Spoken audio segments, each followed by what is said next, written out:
Whether it's the regular season or the off-season, we have you covered as we give you the best Tennessee Titans and NFL news and insight that a fan could ask for. You're watching the Titan Upload Network.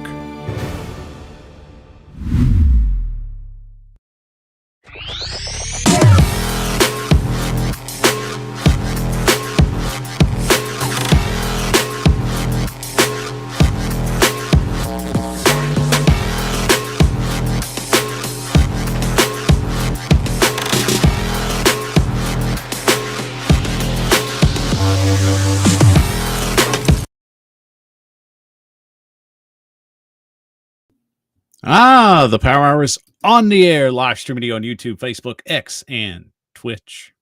I'm your host, Michael Bishop, and as always, thank you for joining us on this fine Monday evening. Been off for a week, been getting some things took care of, the lost rings, basically some family time, just a little bits of stuff that I had to do and just take care of, and honestly, I feel refreshed, but we still got a long way to go to get you ready for the off season as we progress to training camp and to preseason as well. But before we get any further, let's get in our co-host of the show and, of course, our good friend from the BS Report, our good buddy Tyler Staggs. Tyler, it has been at least a couple weeks, so we almost had another malfunction, so we were able to avert that. But it's good seeing you, man. How are things going? Good seeing you too, buddy, and glad we were able to avoid disaster there. And man, overall things been going good. Like you said, that time off, feeling refreshed and ready to talk Titans. I agree, man. I mean, you look at just what we've got going on. We've got the Lost Ring series that's going to drop July 1st. Looking forward to getting that out for everybody. Got so much to talk about too. I mean, we definitely missed a lot, especially the last week. We've had Madden covers drop. We've had tenders be signed. We've had, camps in, camp notes. A lot of good stuff. But, before we go any further, did you have a good Father's Day? I did. I did have a good Father's Day. What about you? I got to spend it with my girls and my wife, so I'm happy. So exactly. As I said, refreshed, revitalized. And we got a few new things to play with as we progress. So don't want to waste a whole lot of everybody's time because we want to get things going. It's time to start talking a little bit of football. And as I said, we're right around the corner before we start talking training camp and we'll be talking preseason. But before we get going, let's get this thing rolling in the right direction. Starting up with our top segment. I'm your host, Michael Bishop. Thank you for joining us on The Power with my co-host, Tyler Staggs. Let's not waste another minute and jump into the kickoff now. And here's the kick. So, Tyler, it's always interesting to me, especially when we get to this point in the season, because you don't have a lot to talk about. You don't have a lot of interesting things going on up until training camp starts. But, of course, one big talking point for a lot of teams are potential veterans that they have on the docket that are up for a potential extension. Mm-hmm. And I think DeAndre Hopkins fits the bill. You look at the players that the Titans have right now, you really feel Treylon Burks is going to be in a make or break kind of situation this year. We don't know exactly what or if he contributes anything, but he could. But going on with this process, I'm also thinking you need stability, you need comfort, you need a safety blanket for Will Levis. So is it too far-fetched to think that DeAndre Hopkins could be the number one guy potentially for an extension going into next year? I don't think it's really far-fetched at all because like you said, when you're looking ahead, you want to have that a guy that you can keep around that your quarterback's comfortable with, and with the question marks going forward for the Titans after this year, because you look at their receiver room, the only guy that they really have locked up over the next couple of years is Calvin Ridley. Like you said with Treylon Burks, it's kind of a make or break year. You have to see what can he contribute. Can he stay healthy? Can he take that next step and prove to be a guy going forward that they can rely on. But those are questions that won't get answered until in the season. But like I said, after Calvin Ridley, DeAndre Hopkins, this is the last year of his deal. Tyler Boyd only signed a 1-year deal. So you got to have pieces in that receiver room. And plus, DeAndre Hopkins, I mean, he is a veteran in this game. Even though you have guys like Tyler Boyd and Calvin Ridley that are veterans too, he can still help Ridley over the next few years. So I think getting D-Hop an extension wouldn't be a bad idea. Like you said, him and Will Levis already have a good connection. We saw that develop this past year. We're expecting them to build off of that this year. And he can be that safety blanket going forward so that you're not completely revamping your wide receiver room with young guys all at one time. And shout out to the chat, by the way, before we go any further. SM Ducky, I haven't seen you in a hot minute, so good seeing you on the show, man. Hi as well. And, of course, I got to give a shout out to Eastside Herald 2.0. You repping the Texans. It's all good. Haven't seen you in a while, too, man, but good seeing you as well. And, of course, our good friend and colleague, Titans, Rossi. Good seeing you, Rossi. Rossi and Upload have been heavily busy, especially with everything that's been coming up, and they got a lot of cool things on the docket. Rossi has an amazing show tomorrow night, by the way, and we'll definitely plug that a little bit more as the show progresses, but make sure you come back tomorrow night for Rossi's show. He's got something really, really cool on the docket. But Tyler, getting back to DeAndre Hopkins, I will consistently push that the Titans need to try and keep consistency moving forward. I mean, let's be honest. I like the addition of Tyler Boyd. I think that's a guy on a 1-year deal that's going to help progress things along. And as I said, with Traylon Burke's situation, make or break year, where are we going to go? It's all going to come down to him putting in the work. And if that actually, what he does on a practice field, if he looks good, comes and shows up on the game day field. But it's just hard for me to look at this roster this year and see a lot of guys other than DeAndre Hopkins potentially up for this extension. And I don't have a problem with adding at least another couple years onto his deal. So, I mean, is it too far-fetched to think that, a 2-year extension might be too much for a guy that's already 32? But the thing is, as much as it is a coin flip or a crap shot at this point, what have the Titans got to lose, especially if they're going to go out in the draft and potentially add another free agent or even just draft another wide receiver at that point? I mean, what do you think the better option is, just from your standpoint? Yeah, from my standpoint, I'm kind of like you. I think a 2-year extension is kind of that perfect range to get into. Because if you do a 2-year extension, especially depending on how all of it is worded, like you might could have an out after the first year of the extension where the second year doesn't really just kill you in the cap. And what that also does is it keeps that consistency around.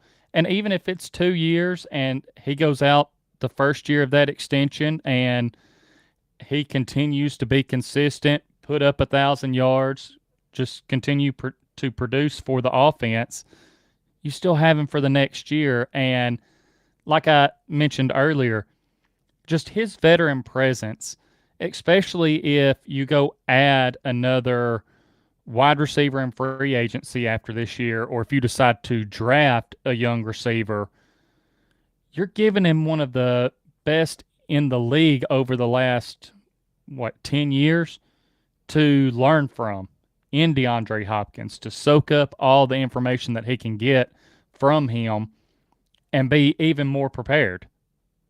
So I think a 2-year extension is kind of in that perfect range because, there's so many ways that you can work it, and there's so many more ways I feel like it could benefit the team versus really hurting the team. And, of course, shout out to Al Pierce for joining us. Good seeing the good Reverend tonight as well, and he's very much on your side with that point as well. So Al definitely has good taste and judgment, so but that's no surprise on this show. And shout out to Titan Maximum too. Good seeing you too, buddy. He's one of the OGs, so good having OGs on the show. But I mean, it's good. It's a good point right there, Tyler. And I mean, you look at just the long-term effect of everything. And I know there's still going to be a few wide receivers on the free agent market. And, really it's a whole nother discussion when you go and look at what you have on that market. But, consistency is strong, especially when you're trying to continue, a wave of success. And it's really going to depend on what the Titans bring to the table at the end of the year. What did they accomplish? What do you think is accomplishable going into this season? Let's say that the year's played out. What do you think guarantees DeAndre Hopkins getting that extension? What would he have to do to lock that down? What he would have to do, I feel like if he can put up another, especially since the Titans, we know they're going to be going to a more pass-heavy offense. Like, we know they're about to be throwing the ball around. I think if DeAndre Hopkins still puts up, that at least 900 yards and, say he's going to have more help in the receiver room this year. So if he's still around that 1,000 yards and 5 to 7 touchdowns, I think that more than warrants enough for him to, for the Titans to bring him back.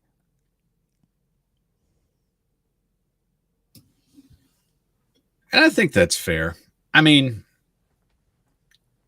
as I said, it's going to be an interesting free agent market. I think you got to look at the body of work and what the Titans are trying to do transitioning into next season as well with the guys that they're going to have going into the next year. Does DeAndre Hopkins fit that long-term mold with what they're trying to accomplish? If he's still able to bring that kind of consistency and add at least 1,000 yards to the table, I'm not going to say no to that by any means or any stretch of the imagination.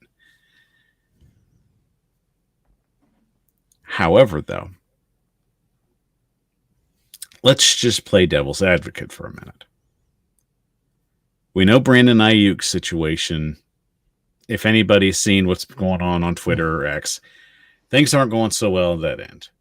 CeeDee Lamb still waiting on his contract extension, which it could play out. And I mean, that's up for debate at this point. But I mean, Tyler, is there any free agent out there going into next year that kind of just grabs your eye that maybe the Titans could go after? I mean, in 2025, they'll potentially have about $38 million to play with. Yeah, I mean, there are definitely some receivers out there. Obviously, you bring up Brandon Ayuk, like, he's got ties to Rand Carthon. And that's a guy that if the 49ers aren't able to work out a long-term deal, if he doesn't get traded to another team, like, he would be a guy that I would have my eye on.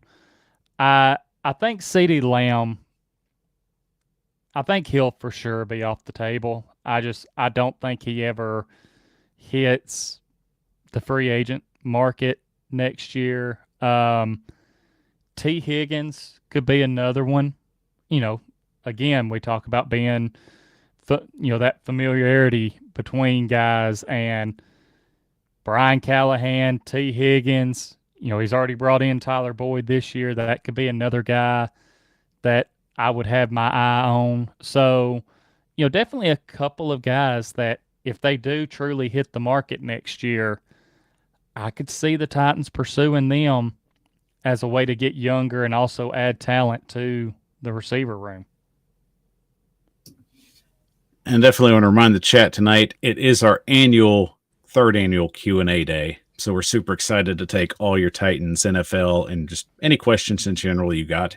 So just blow up the chat, guys. I promise you, we're spending all night answering your questions as soon as we finish this segment. So fill it up. I promise you, you got any questions, we're giving you the answers tonight. So Tyler, finishing this thing out, what does an extension to D-Hop look like to you? what do you think is fair in potentially keeping him as not a long-term piece, but a fixture piece for this team?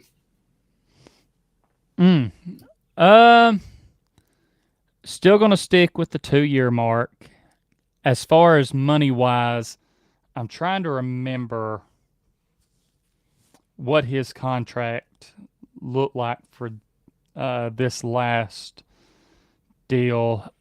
I think, especially if he's still producing, if he goes out, puts up another 1,000-yard season, let's say 2 years and total money between, I'm going to say around 30 million total. So 15 per year, because he's a veteran guy. He's older, so is that enough to keep him around, I guess.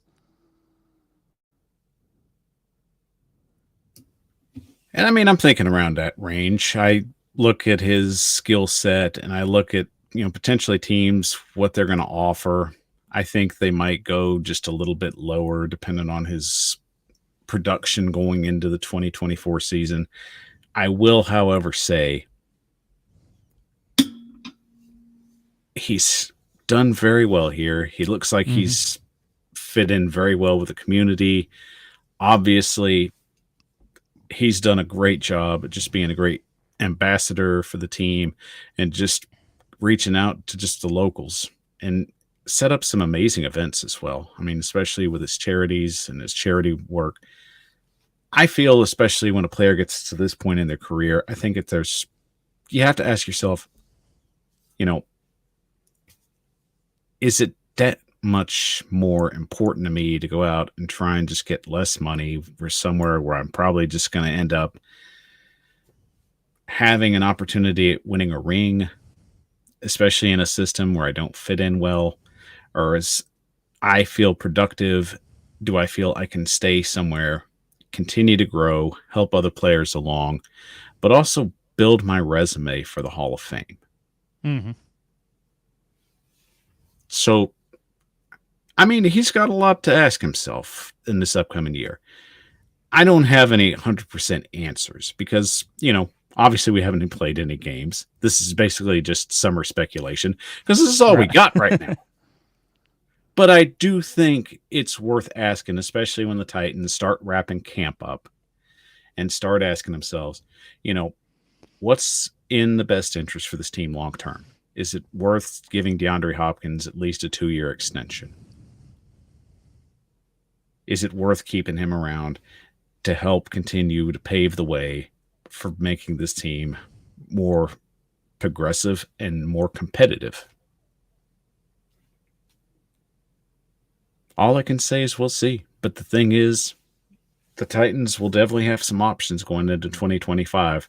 But if DeAndre Hopkins continues to put up numbers like he did last year, I think it makes it even more difficult decision for them to make down the road. All right, guys.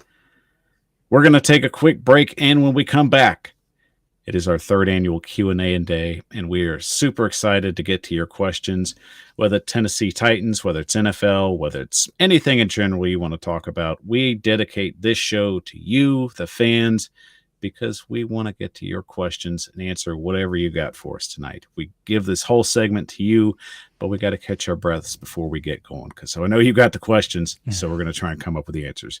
Quick 30-second break. We'll be right back after this.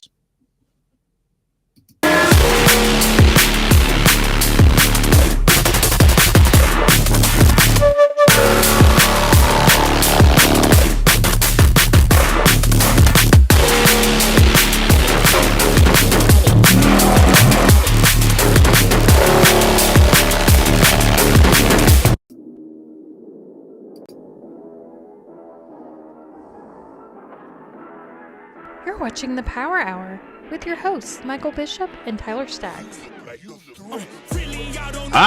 The Power Hour is on the air, live streaming to you on YouTube, Facebook, X, and Twitch. I'm your host, Michael Bishop, and as always, thank you for joining us on this fine Monday evening. Guys, we love that you've showed up. We have missed you tremendously. It's hard to be away and working on other projects and taking care of business and not having an opportunity to have a show to check in with you guys.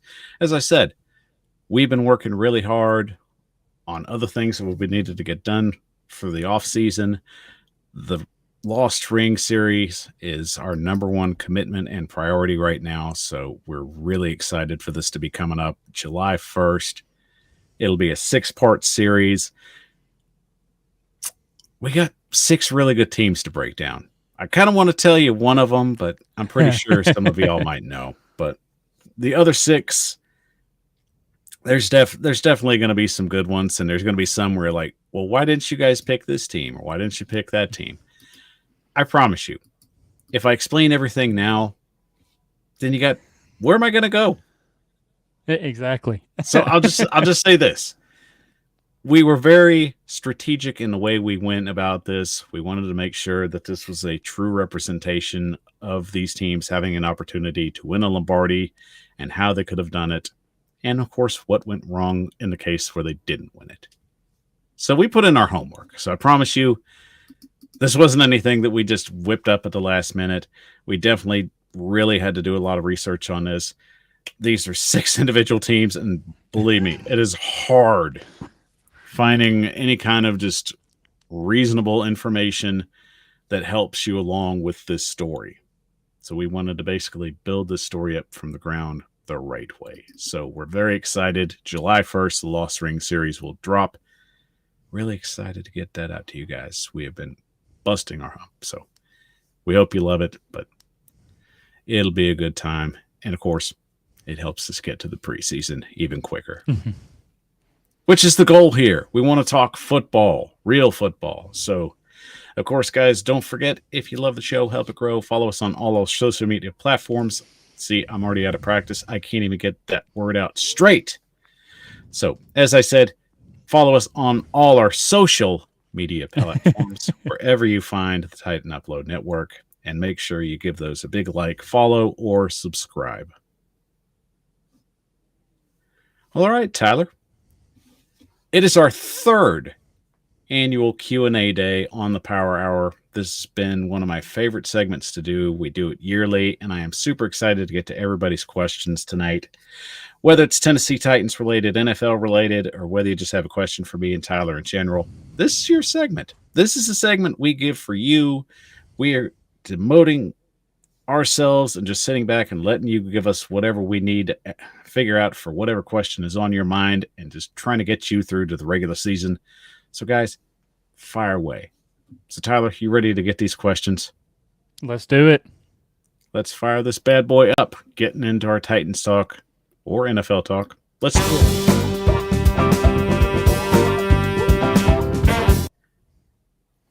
So welcome to the 3rd annual Q&A day. We have so many questions in the chat. I love it. Keep them coming. I promise you we will get to every one of them as quickly as possible, but we want to make sure we give you all the time that we can. So, Tyler, I'm going to start with the first question from our good friend, and I hope I didn't butcher this, so I apologize in advance, Brileo Morris. And he asks, do you think we go after Justin Simmons, or do we get a cheaper safety options, or do we stand pat?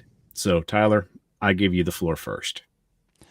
All right. It's a great first question here, because, I mean, this is what everyone looks at with this Titans team right now, especially Titans fans, and we're like, we need help at safety. We need to do something. We need to go after Justin Simmons. And I think Justin Simmons has to be the target for the Titans right now. Like, yes, you could probably go with a cheaper safety option, but you look at the moves that the Titans have made this offseason, how they can be competitive. You look at how the secondary's looking right now. They don't need to go after just a cheaper option. They need to go after the guy that, when teams look at this secondary, they are struggling to figure out how they are going to attack it. and you add Justin Simmons to this secondary of L'Jarius Sneed, Cheeto, Roger McCreary, Amani Hooker, like things get a lot more difficult if you add him to the mix. So I think the Titans have to pursue Simmons. I agree, but if I'm going to give a percentage out here, I think right now the Titans landing Justin Simmons is roughly about maybe at 65% right now. There's still options out there for him. It's just, I think he's looking at a team to where he fits best. He's going to be able to contribute, and he's going to be able to have a chance to compete. So the Titans check those boxes. However, though, I mean, Philadelphia is still much in the market for a safety. It's just, are they willing to pay that kind of money? So I would have to say at this point, I'm right about at 65% where the Titans will sign him. I just think he's probably waiting maybe to the last minute, maybe right where camp starts, because some of these guys that have been in the league for a while, you know, they have a process of way they do things, and that's fine. Especially, you look at Denard Wilson, how he wants his defense to run. So I think you have to have that kind of veteran presence on this defense to help it be more successful. And I think that's what they're lacking right now. As much as Jeffrey Simmons has been there and he is the vocal leader of that defense, they still need more of leader presence there. But I'm at about 65%. Titans Maximum says, I would love to see Simmons back there. Would have an elite secondary. But, of course, it brings up the point. The problem is replacing the 11 Audrey Sacks, which is a good point. And they would have to be in coverage longer, in the secondary depth is paper thin. I mean, that's a good point, Titan Maximum. Mm-hmm. But, I mean, you know, while we were wrapping things up, you know, Gabe Judy Lawley has been like the talk of camp. And, you know, I still think you got to consider Eric Garr could potentially have another good year in camp going forward, especially with a defensive coaching staff that highly positionizes the cornerback position. So, I mean, you know, we'll take that point of consideration, Tyler. I mean, do you think that the depth of the secondary is a problem right now? Or do you think right now they're kind of just looking for diamonds in the rough? I don't think the depth is... I mean, I don't want to say it's not a problem, because as soon as I say it's not a problem, it'll end up being a problem in the future. But I think they are kind of looking for some of those diamonds in the rough and some guys that could, you know, come along and surprise you if their number ends up being called and they have to fill in. But I mean, it's really, you could kind of say that about any position with any team. Is, you know, you have your starters, and as far as depth pieces or how great your depth is, all it takes is a couple injuries and you're about to find out. So, like I said, I think it's more of just trying to find those diamonds in the rough is what they're doing right now. Yeah, I mean, it's always going to be competition. Who's going to be the guy that stands out? Gabe Judy Lawley is apparently the guy that's been jumping out at everybody within this session of camp. You know, when training camp ramps up, it's going to be interesting to see how that plays out. You know, when they start putting pads on and it starts getting a little more hitty. Yeah, we'll go there. That's why I didn't, you know, OTAs, I'm not going to make a big deal about. I've always felt it's just kind of a glorified walkthrough. They're getting comfortable in the system. You know, they're going to run plays full speed, but at the same time, there's no contact. I want to see how these guys react and about the best game simulation that they can emulate on a practice field. You know, it's only the tip of the iceberg. But I do think, however, you know, Wilson's done a really good job at finding talent on the roster, especially at the cornerback and safety position, which I'm intrigued with. So we'll see if that trend can continue here.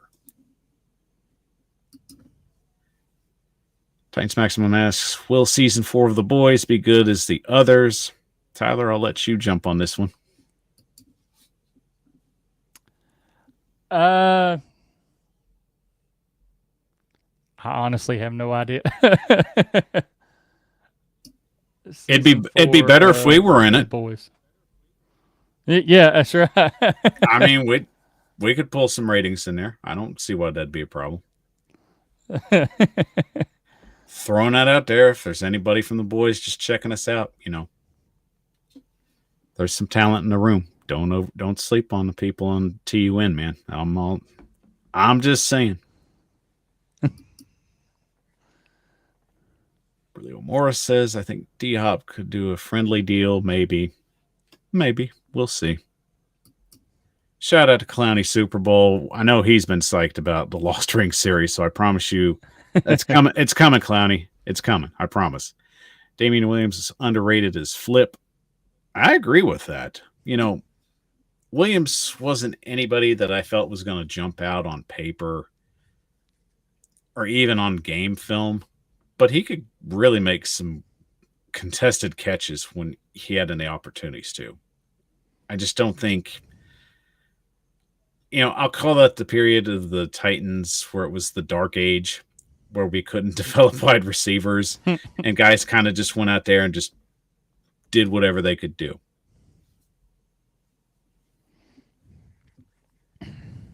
And that's not a knock on any of the wide receivers. It is what it is. Right. Because you'll look at a lot of those flashback films where guys are making touchdown catches and you're like, man, I forgot that dude played for us. Yeah. I mean, as soon as I saw Damian Williams' name, I was like, wow, that is a dude I have not thought about in a while. Right. And he had some good plays. So shout out for that blast from the past. Titans Maximum also asks, who will be the Titans Rookie of the Year this year? So, Tyler, I think, Leo Morris says J.C. Latham. I mean, are you on the Latham train? Yeah, I'm on the Latham train. And here's why I think it has to be Latham, because over the last several years we've had, which Peter Skoronski, first round pick, he's panning out. Obviously, he had other stuff happening last year with having to have the surgery, and that kind of really hurt his rookie year a little bit. But you go back to the first round picks before that, and everything's been underwhelming. And so we need that guy that can come in, our first round pick, and be, just the guy. So, yeah, I'm on the Latham train here. I think he has to be their Rookie of the Year. And I think, the new wide receiver Jackson has an opportunity at maybe being a guy that surprises everybody. But, I think Latham's the easiest choice. You look at the work he's putting in, you look at his work ethic, and obviously he's already become very vocal within the locker room. So guys are paying attention to him. So I think I'll go on the Latham train as well. I don't think that's too complicated. Everybody else has an opportunity, but I think Latham right now has a pretty good head start.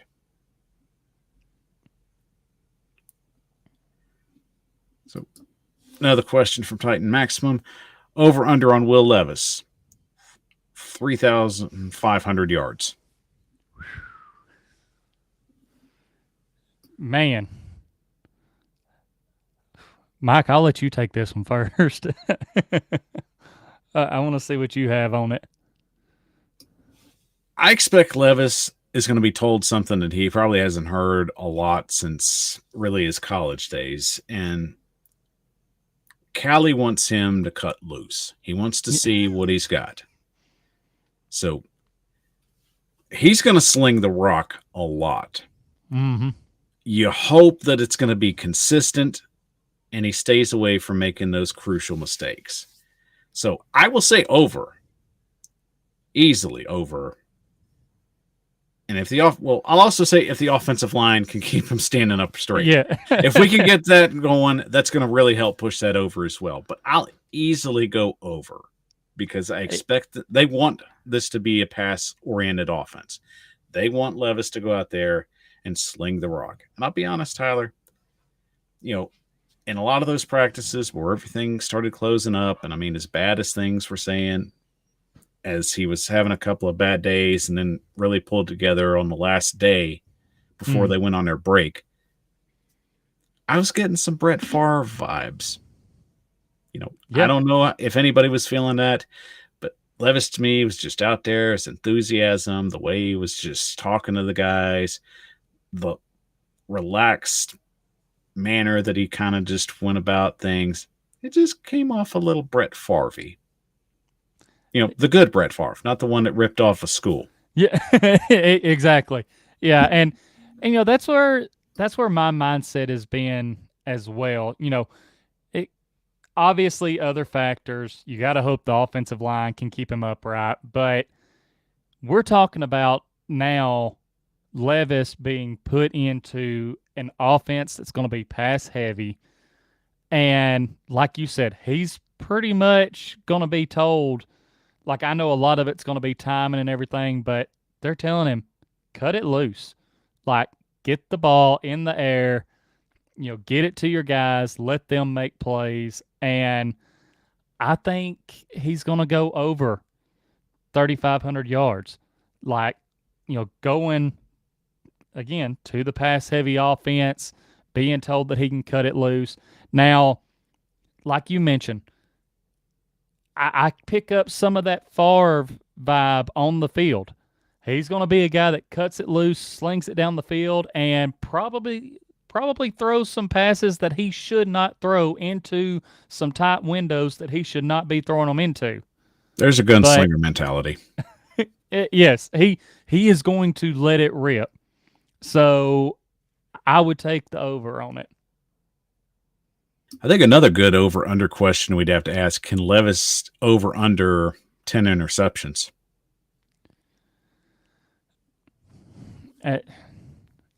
We don't have to answer that now, but it's definitely one to think.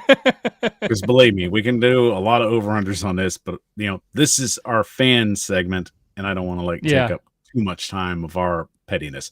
We got shows we can do that down the road. We'll just kick that idea down. We'll kick the can down that way. So we get another question, and it's an NFL question. When they mention Ayuk, he could end up with Washington. And I mean, that's a good point, Morris. I mean, I think Washington could be a potential spot for him if Washington was willing to trade away a few assets. But one team I've definitely seen get a lot of traction would be Pittsburgh. Mm-hmm. Yeah. If I see Pittsburgh, I just don't see how they're not heavy favorites to land him. I know the big thing is, he's on the phone with Ayuk's on the phone with Jaden Daniels on a FaceTime. And so I think that's where people are connecting the dots with Washington. And Washington could happen, but I see Pittsburgh being more likely. I mean, really, there's 30 teams out there that are willing to shake the dice at him if they wanted to. Yeah. It's just, I don't think it's a good idea for San Francisco. I think Ayuk's your future. Deebo Samuel, to me, is more of a luxury player. So you want to put your chips in on a guy that's going to be a deep field threat. And it's not that Deebo Samuels can't be a deep field threat. Deebo Samuels is a Swiss Army knife kind of player. And for what the San Francisco 49ers are trying to do offensively, I just don't think it's a good investment to let go of a guy that has a lot on the table and a lot of good years still left. Speaking from a team that watched A.J. Brown leave, yeah, I'm not trying to pull that Band-Aid off, but let's just be honest. Well, you did it, Michael. I did it, but you're adults. You got to deal with your problems. We got another over-under. Will Levis 24 touchdown passes from Titans maximum. So over or under, Tyler? I'm going to go over. I'm not going to say that he's going to throw like 40 or 50, something like that. Like, who knows? He could, but I do think he could hit over 24. I don't think Maximum was feeling the 24. He's actually gone to 22 in this next one. So, yeah, are you still feeling the 24? I'm still feeling the 24. I think You're he can gonna go stick over with it. 24. Okay. I'll agree. I'll say 24 easily. I mean, if Calvin Ridley and DeAndre Hopkins and Tyler Boyd stay healthy, that's very easily attainable. If the offensive line helps, I'll throw that out there real quick. So and you got Tony Pollard and Tajay Spears coming out of the backfield that can catch the ball. Like, I think all of those factors thrown in there, I think he can go over 24. And we still keep forgetting Chig. Yes. I know, he or Josh clicked Wiley. it on. Well, yeah, Josh Wiley too, been getting some love from Will Levis. So, I mean, I don't know. Maybe he's a George Kittle kind of player that's kind of just sitting in the wings. It's not likely, but, you never know. With tight ends, guys that get drafted as a tight end, they're never going to break out year one. They got to learn how to block. They got to learn how to pass catch. It's a process with tight ends. They're one of the hardest positions to get ready and play the first year being in the league. So I don't know what Josh Wiley's going to be. I'm standing by the kid because I like him and I think there's potential there. I mean, he comes from a tight end school, so we'll see. The good Reverend Al Pierce asks, do you guys think that safety is a larger concern or is another pass rusher more important? And I mean, Al, I'd have to say safety at this point. As much as I do think the Titans could use another pass rusher, at safety room, they need a veteran guy in there.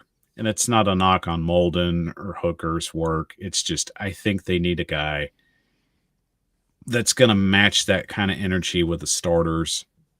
I'm sorry, Mike Brown to me is not a guy that I'm really just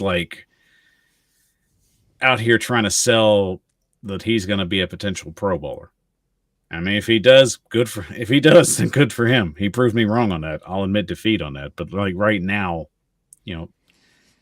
you can replicate all kinds of just pass rushing, especially if Devondre Sweat can get things rolling in the right direction.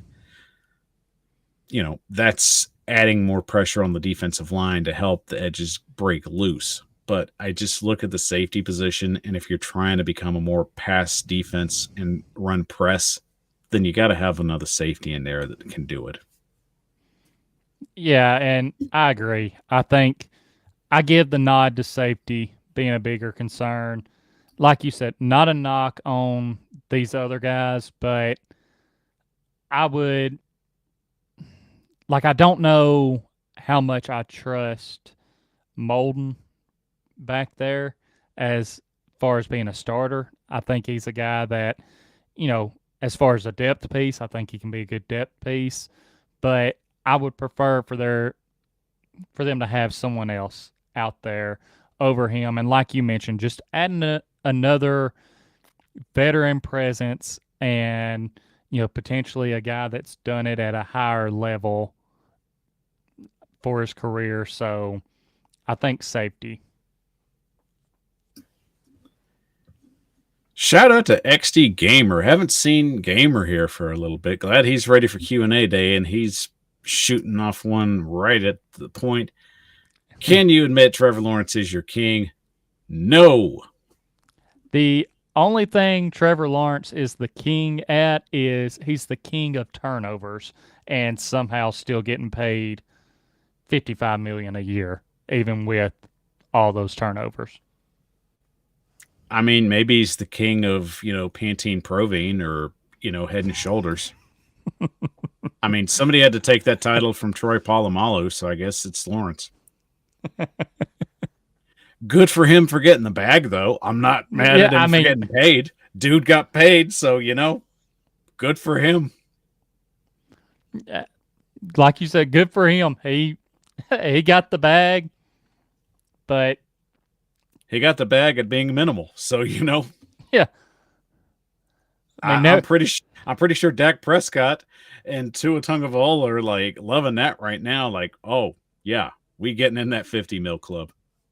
Yeah, never really thought I'd see a mid quarterback become the highest paid quarterback. I mean, maybe above mid. I can't, I Maybe. I can't fairly say mid. I'll say above mid. So we'll go that direction. Another shot from Titans Maximum. Who gets the kick return duties? So Tyler, who do you like? And believe me, I bet you Upload's watching this, so choose wisely. As far as kick return duties, this is one that I've been thinking back and forth on. New kick return rules this year. I don't know, just the name that comes to me. I think there's a good chance Traylon Burks could get it. I think that's where he makes his mark this year. Just my thoughts. Man. I don't have a full answer yet because I really think they're going to try multiple guys out at the position. I think Traylon Burks is going to get a shot. Kearis Jackson's going to get a shot. Jackson's going to get a shot because they drafted him. Mm-hmm. Mason Kinsey's going to get a shot. It's just the guy that's going to be able to make plays. And with this new kickoff rule, they're going to do whatever it takes to make sure to find the guy that's going to move the ball forward and set up excellent field position. That's what we need to remember here. One of the things the Titans have struggled with in the last few years has been returns. Yep. If they can find a guy that can get the ball at the 35 or even the 40, that's a huge difference. I would rather go that way than have to take a knee than start basically at the set line. You're trying to get more. I need a guy that's going to give me more. So I can't give a full answer right now. I think Traylon Burks, they want to see what he can do. Whatever he's going to do, he's going to have to find something that makes him stand out. So regardless, don't have a full answer at this point, but believe me, a lot of guys are going to get some opportunities. So whether it's Burks, whether it's Kinsey, whether it's Jackson, I don't know. But it's going to be an interesting camp on that part. Over he floats the ball too much for me. I mean, yeah, 350 legend. He does. But, they got to cut him loose and see what he's got. Over on the interceptions as far as like force balls into triple coverage. I'm not going to argue that. And he brings up another question. Will Tavondre be a 3-down player? They're going to ease him into it. Yeah. It's not going to be something that just happens. It's something they're going to have to ease him into. I'm very much in on the A to Z sports theory. They are slowly working him to get him ready for camp. So they're working the weight off. Right now, he's under strict regimen, under his contract. I'm not worried about that. If he shows up to camp overweight, then I'll be more concerned. Everybody else was worried about him not getting reps, not getting the opportunity to get out there and learn the playbook. Not worried about it. That's what he's going to do. That's what his teammates are there to help him learn. He's a professional athlete now. Shouldn't be much motivation for you to get in your playbook and learn these things.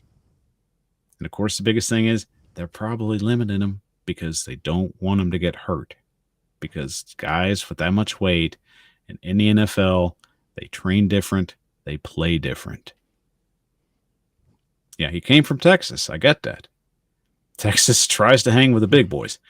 But the University of Texas is not the NFL. Let's just remember that.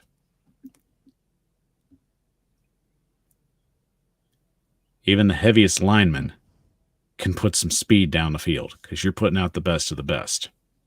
So I think Tavondre Sweat will transition into a 3-down player. It's just going to take time. Expect him to jump in on those money downs to potentially get pressure on the quarterback. That's all I need him to do. If he can do that in 2 downs, we'll figure the other stuff out later.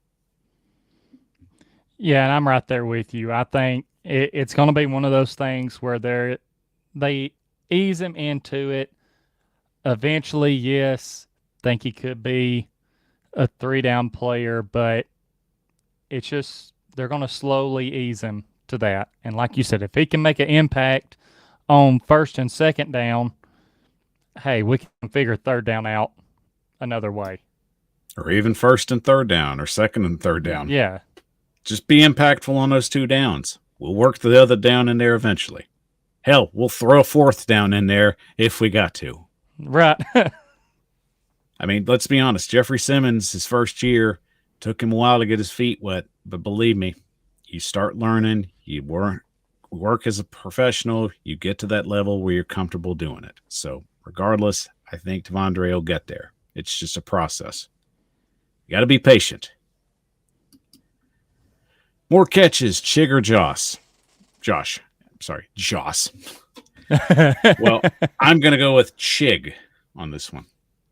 I'm going to go with Chig as well. I think that's another thing that is maybe a little overlooked right now because you have other exciting things going on, but I think Chig's going to be trying for more of a redemption year this year. You know, he had several drops last year, so I think he tries to improve on that and really have a bounce back year. That definitely will be interesting. Eastside chiming in. You must not know D-Hop very well.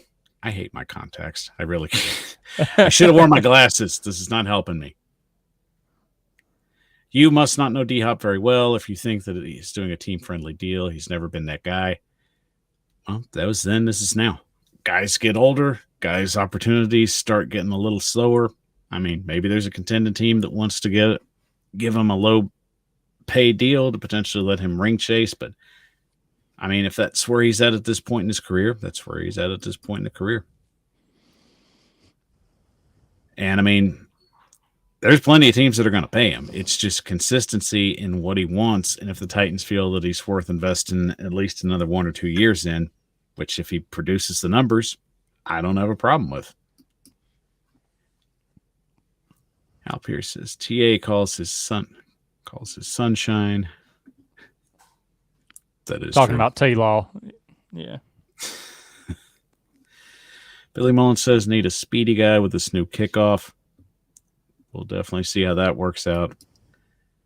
Seems like there's less collision with them starting that close.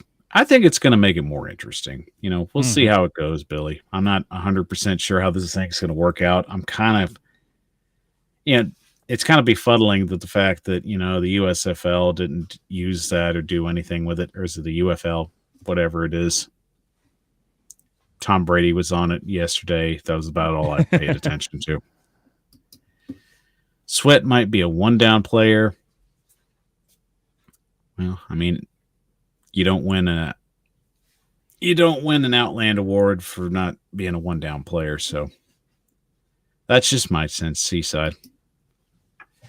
Billy Mullins, Bengals run 2 tight ends under Callahan. I remember them being more of a spread offense, and I mean, I think that's a possibility, Billy. They could go that way if they want to, but I mean, you need misdirection, and it's one of the things the Bengals have been really good at. Whether you thought you had, Jamar Chase locked down or T. Higgins locked down, somebody else always had another opportunity. So it's just going to be fun to see how that plays out. And, of course, Al chimes in.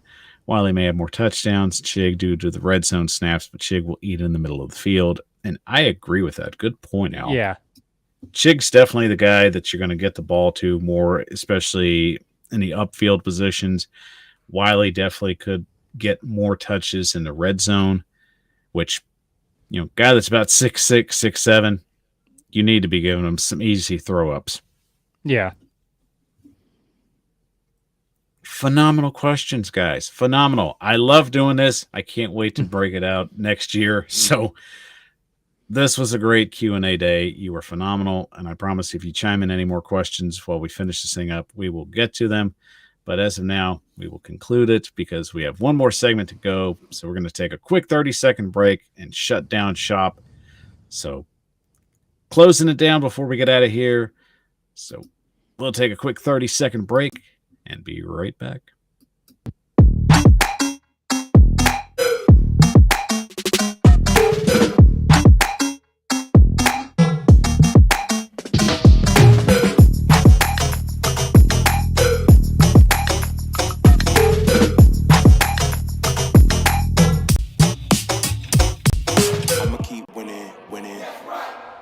You're watching the Power Hour with your hosts, Michael Bishop and Tyler Staggs. The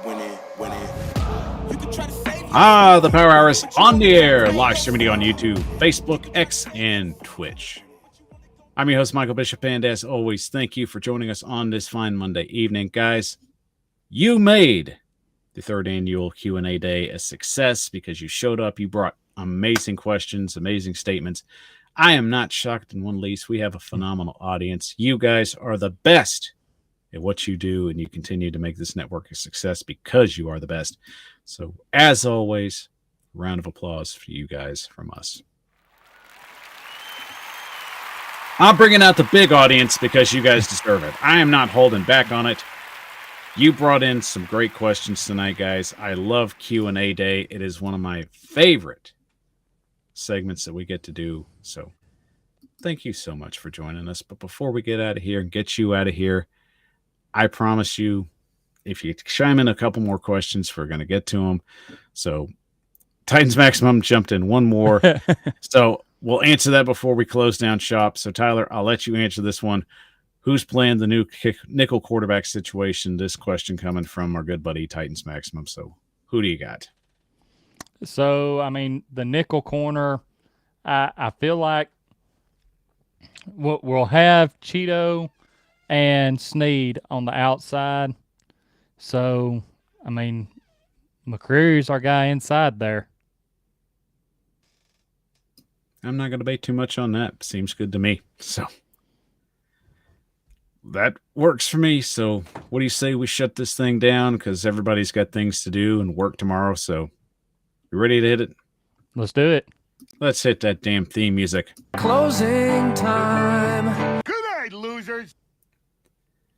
And of course, we got to go with this because unfortunately, T. Higgins is left there standing at the altar waiting for his deal. So it looked like that he could have been one of the hot commodities in free agency this year, Tyler, but it did not work out that way. So looks like he's going to sign his tenure, which he has already officially done today, as Adam Schefter reported earlier today. So let's go ahead and get to this point. What happens with T. Higgins going forward in 2025? As far as what happens, here's the crazy thing. And I know T. Higgins definitely doesn't want this to happen. If the Bengals really want to, they could just franchise tag him again. You know, they could figure out how to work out Jamar Chase's deal and then franchise tag Higgins if they choose to. And whether that be because they really want him back or because they just want a team to have to trade for him and they get assets back for him. Ultimately, no matter how it goes down, whether he hits the free agent market or if the Bengals try and tag him again and trade him, I think T. Higgins will be playing in a different uniform next season. Won't happen this season unless someone's able to work out a deal, but next season he'll be in a different uniform. Yeah, I don't see him coming back to the Bengals next year. That franchise tag, and with them potentially having Jamar Chase's deal coming up, and I don't see an extension happen there with Chase at this point, because if they couldn't work that out with T. Higgins, Jamar Chase is a whole nother monster. And Jamar Chase is going to want more than what Justin Jefferson got. Yeah. And he rightfully should get more than what Justin Jefferson got. So that to me, I know the Bengals are going to have about $55 million in cap space next year, but also, your best edge rusher is going to be a free agent coming off that season as well. So the Bengals are going to be really tied with what they have to do money-wise. So you're going to have to get younger positions in the draft. I think also you're going to have to potentially draft T. Higgins' replacement. But I just don't see them working out 2 long-term deals. And we already know T. Higgins wants number 1 wide receiver money, which I don't have a problem with him getting if somebody pays him that. Right. So could he be a Titan? I'll just put that out there because you know what? Speculation. Got to talk about something. And of course, we'll finish up with our favorite game. Bet you didn't know. So let's go ahead and get these questions out. Who is that fat guy? I have no idea who that is. But Tyler, I believe you get the first question tonight. All right. Sounds good to me. And my question to you is, because I don't believe I've done this one. What is a bad habit you are trying to break, if you have a bad habit? I really don't have many more bad habits. I mean, I guess I get flustered and I yell and I get kind of loud more than I want to. So I guess that would probably be a good one. I can kind of just be a little I kind of can fly off the handles at times. Nothing major. It's just, it happens. But Right. I guess that's one thing I'm still trying to work at. So I'll just go with that one. Okay. All right. And now my question for you.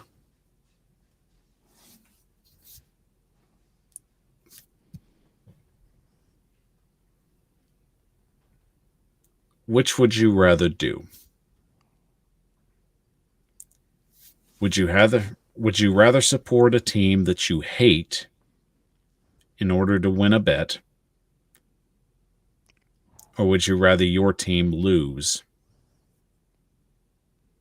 in order to actually gain a substantial amount of something, money or whatever? Oh.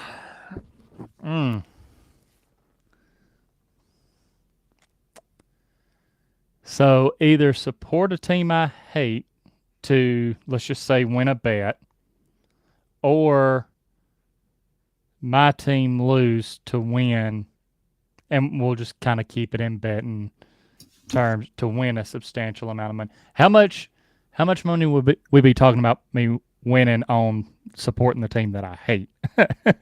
I'll just put it to you this way. On both questions, I'm going to give you the 21 Savage answer. A lot. A lot. I would rather cheer for a team that I hate to win a bet if I'm winning a substantial amount of money off of it. Like it would be harder for me to cheer for my team to lose just so I could win. I would rather, if the team that I hate isn't playing my team, yeah, I'll cheer for them to win so I can win a bet. Hey, I'm mad at you. Hey, you do what you got to do, man. But regardless, you end up winning in one of these situations, so I don't think it's a bad scenario regardless. But I'll tell you who the real winner is. You guys, because you made the show amazing tonight. We're glad to be back tonight. It has been phenomenal. So one more time before we get out of here, round of applause for you guys for all the love and support you do for us.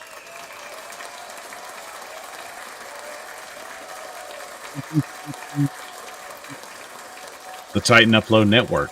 And if you love the show that you've watched tonight, don't forget to hit that thumbs up, give us a subscribe, And, of course, ring the bell for more future content because Upload, Rossi, and myself, and Tyler are going to keep putting out great content for you guys. We have got a lot in store for you coming up in the month of July. So, unfortunately, we're going to be off again next week. But that's because we have to get this thing ready to go for you and have the Lost Ring series finished up. So we're rolling and trying to knock that out in the process. But hey, Rossi has an amazing show for you tomorrow night. Be there. It is going to be great. I promise you. And don't forget to subscribe to all our social media platforms, wherever you find the Titan Upload Network. AFC South Roundtable is going to be hitting off soon. The BS Report will be coming back with brand new episodes for this Saturday. So we'll have that ready for you going up. But catch out the old ones. They're good. I promise you. And, of course, as I said, the Lost Ring series debuts July 1st. We are excited about that. I will give you a first. The first team we are covering is the 1978 Houston Oilers, and we're really excited about that one. So, really good storyline there to start out the Lost Ring series. You heard it here first. 78 Oilers, you're up on the clock first. So, we're super thrilled that we'll be getting that to you July 1st. We'll be off next week to get that ready as we just cross the T's, dot the I's, that whole fun stuff. But I promise you, we will be back July 1st and have that ready for you. We are excited. So, Tyler, once again, we're going back on break and finishing this bad boy up. So, we better enjoy it because the long haul is coming. It is. So we ain't going to have any time off in between that. And the funny thing is, I will have a vacation coming up in between that time. So I'll be working on that vacation. So that's how dedicated I am to make sure that this thing works for TUN. So we got to come and bring it and make sure that everybody loves the work that we put out. So you enjoy your time off. We will be back July 1st. The Lost Ring series is going to be following with us. So, guys, we love you. We mean it. You have a phenomenal week. We will be seeing you July 1st. Catch us all week as Upload and Rossi bring you great shows. Rossi's up this Tuesday. Don't miss it. So, for Tyler Staggs, I'm Michael Bishop of the Power Hour. And as always, take care and tighten up. Tighten up.